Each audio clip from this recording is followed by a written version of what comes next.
ओम भूर्भुवस्वः तत्सवितुर्वरेण्यं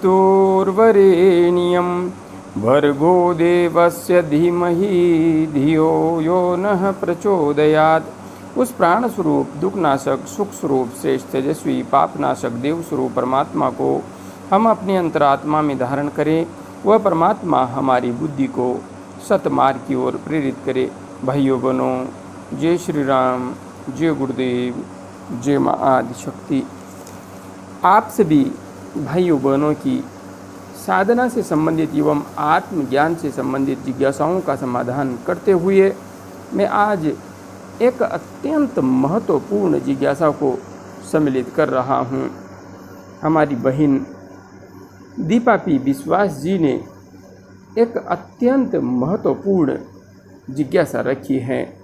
यह जिज्ञासा निश्चित रूप से प्रत्येक साधक के लिए, प्रत्येक सनातन धर्म के मतावलंबी के लिए बहुत महत्वपूर्ण है। बहन लिख रही हैं, प्रणाम गुरुजी, प्रणाम बहन, प्रणाम। खुश रहिए। जगत जननी माँ की कृपा आप पर हमेशा बनी रहे। हमारे हिंदू धर्म में शिव जी, देवी दुर्गा, लॉर्ड कृष्णा, काली माता एवं और भी बहुत से देवी देवताओं का वर्णन है। उनकी अलग अलग पूजा विधि हैं। इसलिए मैं बहुत कन्फ्यूज्ड होती हूँ। क्या ये सब पूजा का विधि विधान, नियम तरीका धर्म का पाठ है या परमपिता परमेश्वर का ध्यान महत्वपूर्ण है? प्लीज़ मेरे संशय को दूर कीजिए। उम्मीद है कि आप रिप्लाई देंगे। बहन, पहली बात तो यह है कि आपने जो जिज्ञासा यहाँ पर रखी है, यह वास्तव में ही बहुत ज़्यादा महत्वपूर्ण है धर्म अनुयायियों के लिए।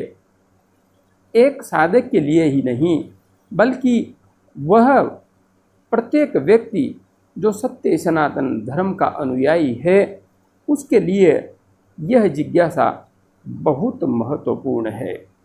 क्योंकि जो समस्या आपके समक्ष आ रही है, किसी समय पर यही समस्या मेरे मन मस्तिष्क में घूमती थी और इसका समाधान कहीं मिलता नहीं था।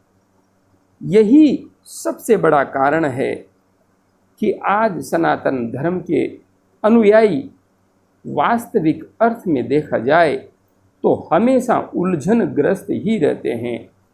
विभिन्न देवी देवताओं के चक्कर में उनका मस्तिष्क हमेशा कन्फ्यूज रहता है। वे यही सोचते हैं कि किसकी पूजा करूं और किसको छोड़ूं, किस वार को व्रत करूं, किस व्रत को छोड़ूं। इसका किया तो और उसको छोड़ा तो वह दूसरा देवता नाराज हो जाएगा। यह अपने आप में बहुत बड़ी विडंबना है सनातन धर्म के साथ, और इस विडंबना से मैं भी गुजरा हूँ। सप्ताह में जितने दिन होते हैं, उतने दिनों में से आधे दिन तो मैं व्रत करता था जब पढ़ता था उस समय, लेकिन फिर भी कुछ न कुछ छूट ही जाता था। तो लगता था कि वे देवता जी नाराज हो जाएंगे, इनकी कर रहे हैं तो इनकी नहीं कर रहे हैं। समस्या वही है जो आपके साथ हैं, वह मेरे साथ भी थी। लेकिन बहन, सबसे बड़ी बात यह है कि यहाँ पर अलग अलग जो देवी देवता हैं, उनकी पूजा का जो अलग अलग विधान है, निश्चित रूप से वहाँ पर भी एक विशिष्ट पद्धति है। माँ काली की पूजा, माँ दुर्गा की पूजा अलग प्रकार से होती है, तो वहाँ पर अपना एक विज्ञान है। किंतु समस्या यह है कि हमारे धर्म में ऐसे ज्ञानियों का अभाव हो गया है जो ऐसे प्रश्नों के समाधान उपलब्ध करवा सके कि किस व्यक्ति को कौन सी पूजा करनी चाहिए, किस देवी देवता की साधना उपासना करनी चाहिए। यहाँ पर जो अलग अलग देवी देवता हैं उनकी पूजा का विधान तो है, किंतु महत्वपूर्ण यही है कि परम पिता परमेश्वर का ध्यान किया जाए। जगत जननी माँ का स्वरूप आप चुन सकती हैं, उसके माध्यम से भी आप परमपिता परमात्मा का ध्यान कर सकती हैं और परमपिता परमात्मा के किसी एक स्वरूप को पकड़ करके भी ध्यान किया जा सकता है। हाँ, मंत्र चाहे कोई सा भी हो, किंतु एक बात हमेशा ध्यान रखिए, ध्यान करते हुए किसी आकार का ध्यान नहीं करना है। ध्यान सिर्फ प्रकाश पुंज का करना है, क्योंकि कोई आकार उस परम पिता परमात्मा एवं जगत जननी माँ का वास्तविक आकार नहीं है। प्रत्येक आकार कल्पना है। यदि उसका वास्तविक आकार है तो वह प्रकाश पुंज है, दिव्य ऊर्जा है, और यह मैं नहीं, भगवान शिव विज्ञान भैरव तंत्र में स्वयं माता पार्वती को अच्छी तरह से समझा रहे हैं। पुलावर्ण तंत्र में भी भगवान शिव ने यह सत्य अच्छी तरह से स्पष्ट किया है। और बहुत सारे तंत्र ग्रंथ हैं, बहुत सारे वैदिक ग्रंथ हैं, जिनमें बिल्कुल स्पष्ट कर रखा है कि शिव एवं शक्ति का वास्तविक स्वरूप आकार युक्त नहीं है। उसी प्रकार से ब्रह्म एवं माया का वास्तविक स्वरूप आकार युक्त नहीं है। ब्रह्म पूर्णतया निर्विकार निराकार विषय है। तो हमें इन पूजा पद्धतियों को समझना तो चाहिए, लेकिन समझाने वाले नहीं हैं। अब जब समझाने वाले नहीं हैं और उद्देश्य का हमें पता नहीं है, तो वहाँ पर सिर्फ और सिर्फ ध्यान ही महत्वपूर्ण है।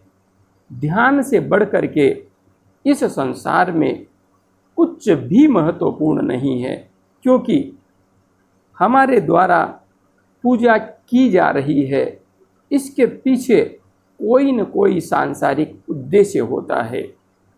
किंतु ध्यान अपने आप के वास्तविक स्वरूप का बोध प्राप्त करने के लिए किया जाता है, अपने आत्म स्वरूप को जानने के लिए किया जाता है।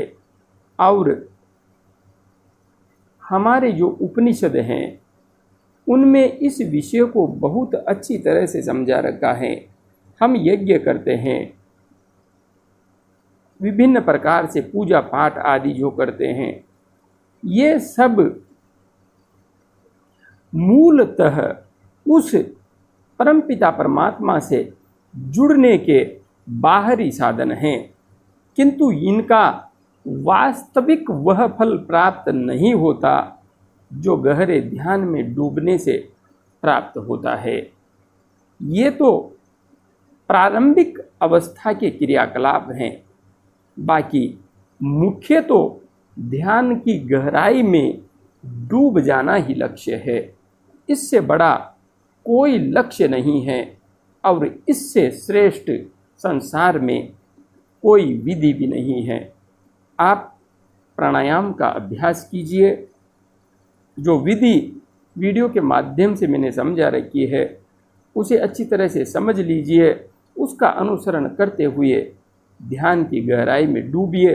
और हाँ, यदि आप थोड़ा बहुत विधि विधान भी इस मार्ग में अपना लेती हैं, जैसे पवित्रीकरण कर लेती हैं, आचमन कर लेती हैं, साधारण है, तो इससे आप और अधिक उस ऊर्जा को सहजता से अपने अंतस्थ में धारण करने योग्य स्थिति निर्मित कर लेती हैं। बाकी यदि आप इन सब पूजा के विधि विधान का अधिक अनुसरण नहीं करती हैं और आपको यह सब नहीं आता है तो कोई भी समस्या नहीं है। आप सिर्फ और सिर्फ मंत्र जप कीजिए, ध्यान कीजिए, श्वासों के साथ ध्यान कीजिए। ध्यान की अनेकों विधियां हैं, किसी भी एक विधि को पकड़ करके आप ध्यान कीजिए। किंतु हाँ, जो विधि मैंने अपने वीडियो में समझा रखी है, उस विधि से तीव्र परिणाम देने वाली संसार में आपको कोई अन्य विधि उपलब्ध नहीं होगी। यह तो मैं पूर्ण दावे से कह रहा हूँ, क्योंकि वह एक विधि नहीं है, उसमें अध्यात्म जगत के उन समस्त गूढ़ रहस्यों को समेटने का जगत जननी माँ की कृपा से और पूज्य सद्गुरुदेव के आशीर्वाद से मैंने प्रयास किया है। और जब साधक उस विधि का अनुसरण करता है तो निश्चित रूप से मात्र 3 माह में वह अपने आप में दिव्य रूपांतरण की अनुभूति स्पष्ट रूप से करने लगता है। इसलिए आप संशय युक्त मत रहिए। किसी भी स्वरूप को, सभी स्वरूप उस परम पिता परमात्मा के हैं, सभी स्वरूप उस जगत जननी माँ के हैं। इनमें कंफ्यूज होने की आवश्यकता नहीं है। आप एक स्वरूप के प्रति आस्थावान रहिए, और यदि आप एक स्वरूप के प्रति आस्थावान भी नहीं रहना चाहती तो सिर्फ निराकार के प्रति आस्थावान रहिए। किंतु हाँ, इसका अर्थ यह नहीं है कि हम हमारे देवी देवताओं का अपमान करने लगें।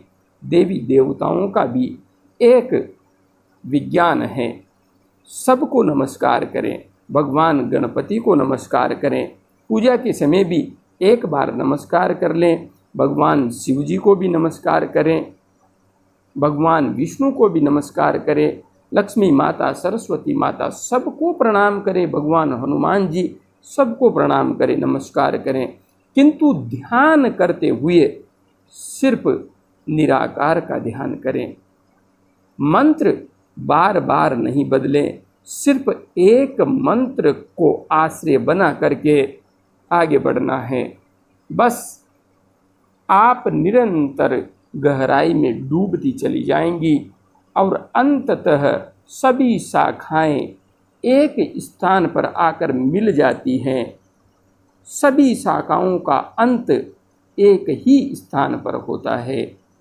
इसलिए आप अपने कन्फ्यूज को हटाइए और ध्यान के पथ पर आगे बढ़ती रहिए। मेरी शुभकामनाएं आपके साथ हैं। जय गुरुदेव, जय माँ आदि शक्ति।